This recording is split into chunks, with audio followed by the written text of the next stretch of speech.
For the past few episodes here on the MacCast, we have been sharing Finder tips, and I've got another couple great ones for you, courtesy of some listeners this week. So I am just going to dive in and play those for you, starting off with this tip from Andy. Hi Adam, it's Andy from the sunny south coast of the UK. Long-time listener to the podcast, really enjoy the show. You've been asking for Finder tips recently, and this is one that I use all the time, find it very useful. And it's when I want to rename files in the Finder, but I might only just want to rename part of the file name. So I'll give you an example. I make YouTube videos, and very often I will name them with the date. So I had some files, and part of the file name last week was the 2nd of June. So I had 02JUN22 in the file name. Now, because I'm lazy, when I record clips for the following week's video, I'll very often just copy and paste the file name across from the previous week, and then I just type some text after the date that identifies that particular clip.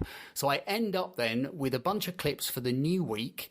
They have last week's date in with some text before it, which is the bit I've copied and pasted, and then the identifying clip afterwards, name after it, if that makes any sense at all.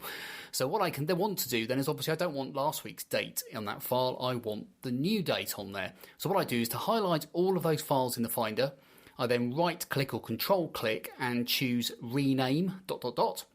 And then you'll see a little box pop up, and you've got certain options on there. I use the replace text option, and you can type in the string you want to search for, in this example 02JUN, and you can replace it with the text that you do want to appear, in this case 09JUN, because the video is going out the following week.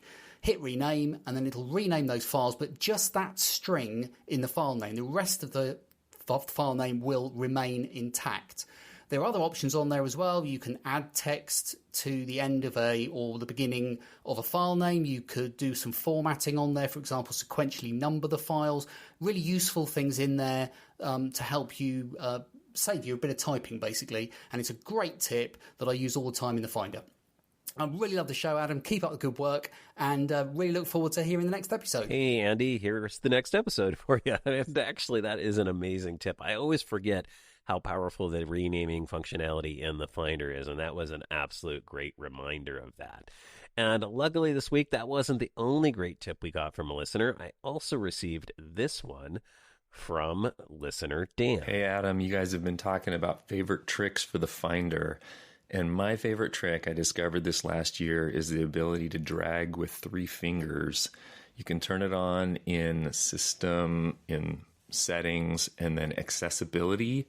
And then you go to Pointer Control, click the Trackpad Options button, and then you can turn on Enable Dragging and I use 3 fingers. And the reason I love it is because there's no tension like there is normally when using the trackpad. You hold with the thumb. And I've tried all different things, Magic Mouse and Trackball. And for me, I just think the trackpad is a great control device with the different gestures and stuff. But this way with 3 fingers, there's no tension. You can highlight text, drag items in the Finder, do fine-tune adjustments in like a knob or adjusting the handle on something.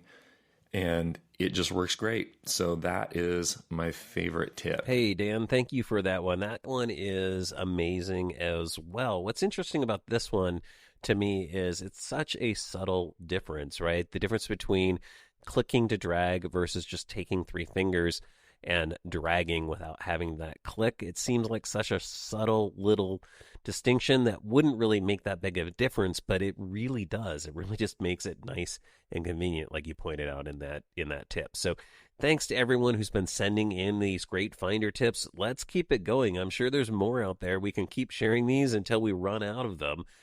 We may never run out of them, though, actually. So if you have a great one that you haven't heard yet, share that with us. Shoot us an email. Send us an audio comment, maccast@gmail.com.